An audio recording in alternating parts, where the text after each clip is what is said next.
Thierry TV.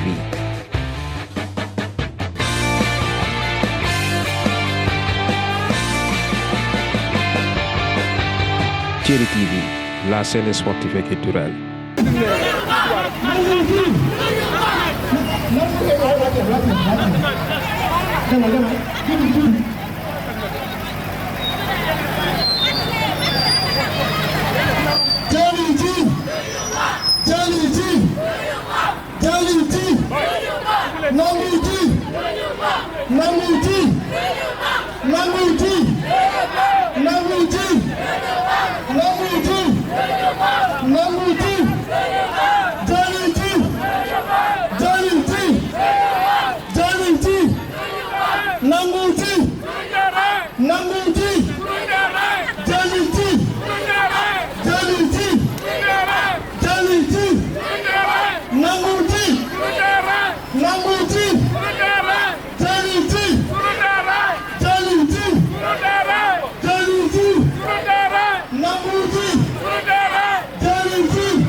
Aujourd'hui, la Padoa est debout comme une seule personne pour jël li ñu moom mooy lan benn nit moo ñëw jël une partie ci terrain bi ne moo ko moom léegi nag dem na ba ni da koy jaay gis ngeen benn photo buy tourner ci réseaux sociaux yi nee na da koy jaay est-ce que bi ngeen nangu ñu jaay suñu terrain est-ce que bi ngeen nangu ñu jaay ko bàyyi ñoo coow. On fera face. On fera face. On fera face. Nanguti. Nanguti. Nanguti. ay doomu Padoa ñoo ko constitué juddoo fi màggee fi yaroo fi donc lépp li nga xam ne tey day metti Padoa dinañu taxaw xeex ko ba delloo ko waa Padoa loolu moo waral lii mais des na yenn combat suñu kanam.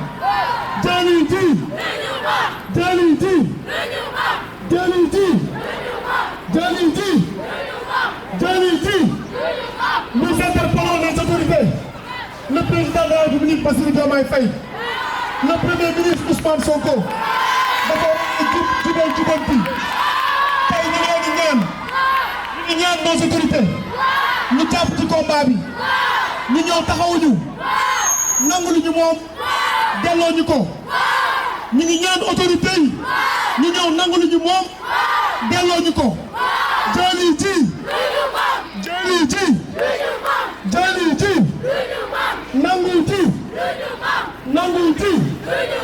nangu ji à cause d'une spoliation foncière. Nos jeunes n'ont que ce terrain pour s'amuser. Et déjà, une première partie est déjà prise. Maintenant, il y a deux personnes qui viennent dire qu'ils ont le titre foncier sur ce terrain. Alors, où vont aller nos enfants? Où vont aller nos petits-enfants? C'est les pousser à être des vagabonds, parce qu'ils n'ont pas où se mettre, ils n'ont pas où se détendre. Il faudrait que ce terrain revienne à la Padoa. Ça appartient à la Padoa. Nous appelons les autorités, le Premier ministre, le Président, qu'ils viennent vraiment régler ce problème parce que la Padoa a besoin de ce terrain. Sur ce que je dis simplement, que vraiment nous interpellons les autorités pour que ce terrain reste à notre cité, à nos jeunes. Les écoles, c'est là qu'ils s'entraînent. Les enfants, c'est là qu'ils s'entraînent. Vous voyez, l'ASC Tchelly a remporté pendant 2 années, nous avons eu les coupes. Si maintenant nous n'avons plus où les jeunes vont se détendre, qu'est-ce qu'on va faire? Ils vont être des vagabonds parce qu'ils n'auront pas où se détendre. Alors, nous interpellons l'État pour que la situation se règle. Président de la SARA, je voudrais dire aux autorités de ce pays que les dispositions de la charte du sport, la loi 84-59, exigent que partout dans le pays, qu'on ait des infrastructures sportives pour les jeunes. Il n'est pas question que les dispositions du Code de l'urbanisme, la loi 2023-20, du 29 décembre 2023 ne soient pas respectées.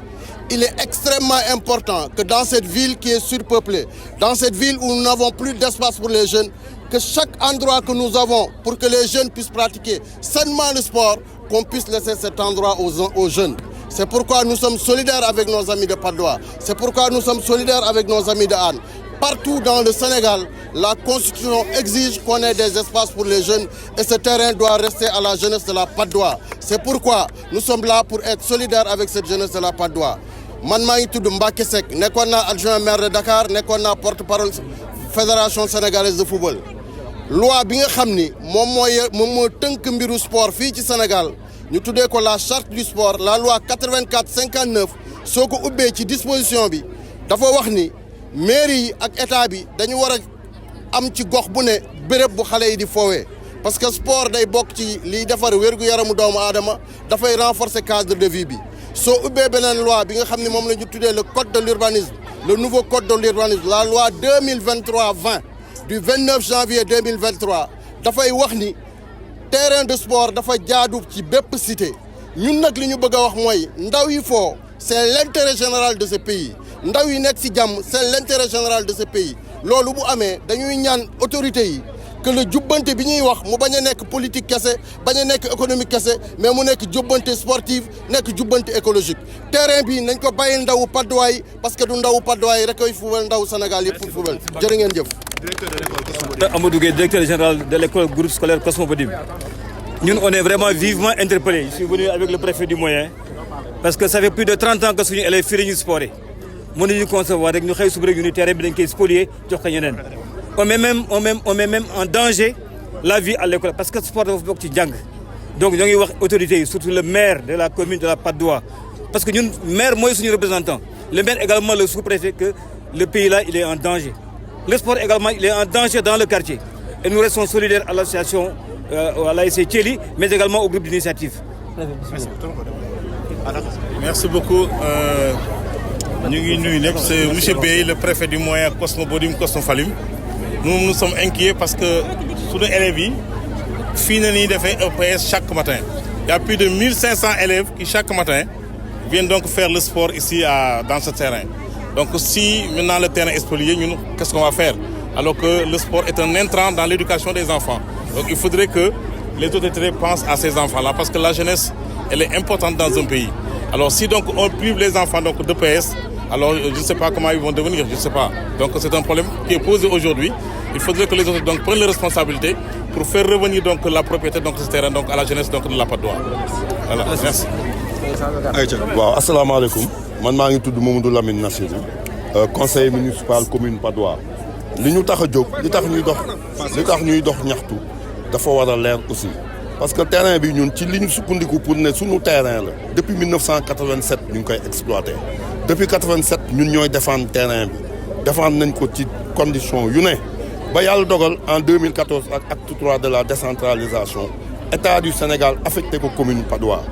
En 2016 et 2015 ñun le conseil municipal ñu voté 14 900 000 fermé nag totalement le terrain alors biñ ko fermé en 2016 période bi ñu tëj muré stade terrain bi amul kenn ku taxaw ne moom nga fi un seul mètre carré ba 2019 CSE di def ay travaux d'utilité publique mooy travaux irrigation eau pluviale yu pont de l'émergence ak stade de l'amitié pour permettre eau bi eau pluviale yi di pour évacuer ko ci nañu ñëw sur la demande du sous-préfet des Parcelles Assainies le 17 janvier 2019 exactement ci na CSE am autorisation toj mur bi mooy fi tey camions yi ak bus yi ñoom tey fi ñu occupé bay prétendre kii di wax moo fa moom 1000 mètres carrés kii di wax moo fa moom 1300 mètres carrés c'est le 17 janvier 2019 bi ñu tojee mur bi ñoom ci nañ fi pénétrer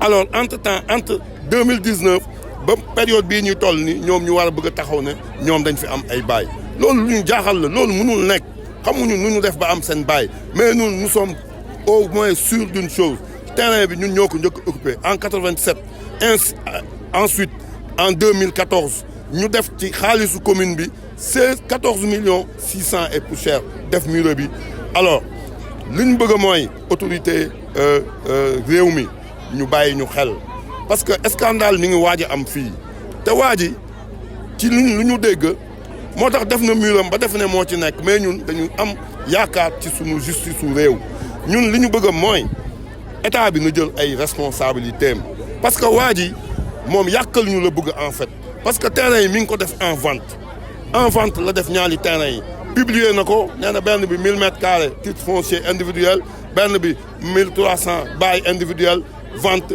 1 milliard 300 millions kon kooku yàqal Patte d'Oie yàqal jeunesse bi moo ko tax a jóg te loolu état bi waruñu ko nangu ñu ngi leen di ñaan ci sunu kéemtalaay kàttan ñu jàppale ñu parce que terrain bi ñun waa Patte d'Oie dañ ko soxla gis ngeen directeurs yi wax nañu kilifa yi wax nañu élèves yi wax nañu loolu fësal na ne terrain bi ñun ñoo ko gën a soxla waa ji ay la yéwén même bu doon def sax am ay kayit yu jaar yoon ñun ñu toog bëgg ko sunu kilifa yi dañ ñoo war a jàppale.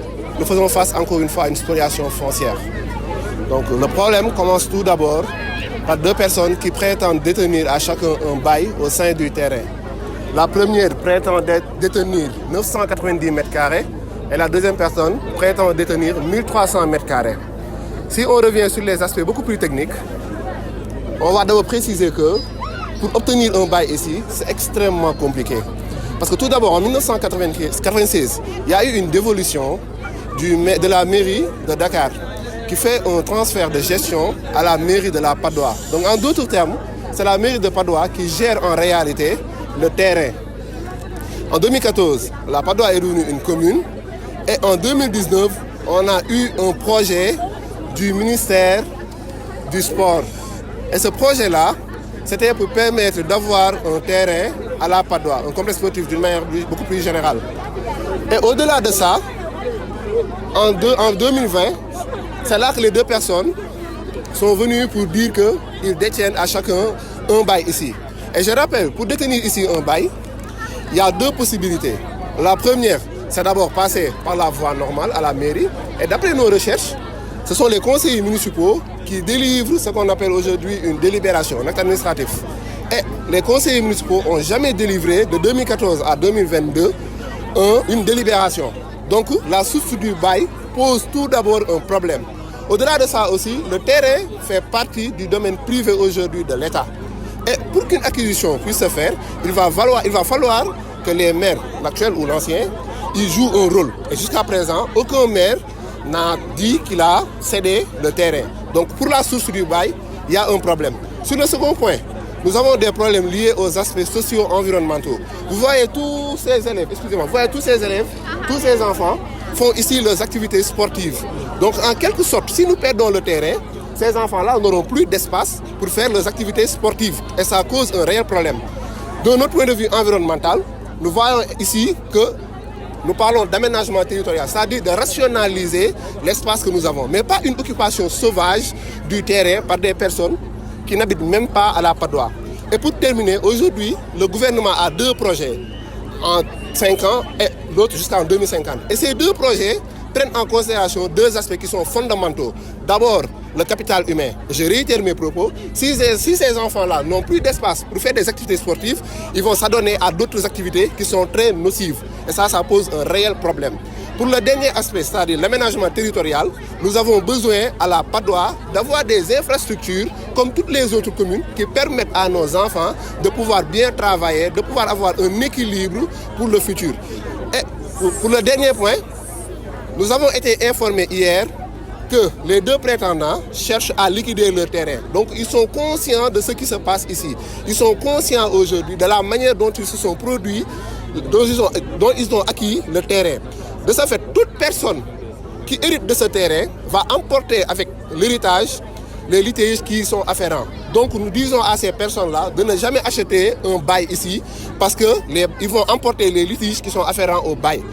Maintenant, nous demandons aux autorités locales et aux autorités nationales de redoubler d'efforts afin de venir soutenir la population pour qu'ils puissent aujourd'hui récupérer ce bien, ce patrimoine qui est aujourd'hui une unicité pour la Patte d'Oie. Parce que c'est seulement grâce à ce terrain que toute la commune de la Padoue se réunit. C'est grâce à ce terrain que nous avons des liens de fraternité. Donc nous appelons aujourd'hui les autorités locales et nationales à redoubler d'efforts, à venir soutenir la population pour la récupération de ce terrain. Nous vous remercions. Les démarches que vous avez entreprises? Nous avons déjà entrepris plusieurs démarches de manière très légale. La première, d'abord, vous voyez que cette manifestation s'est faite de manière très légale et légitime.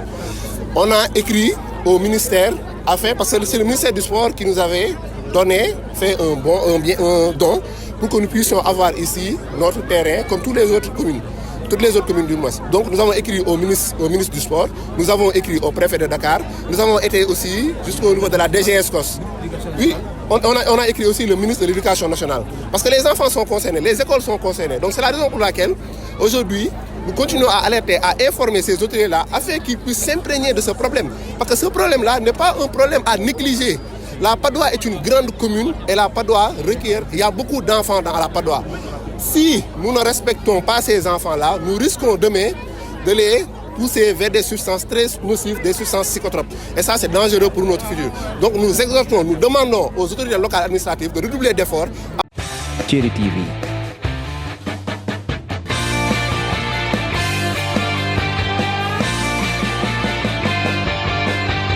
Thierry TV, la scène sportive et culturelle.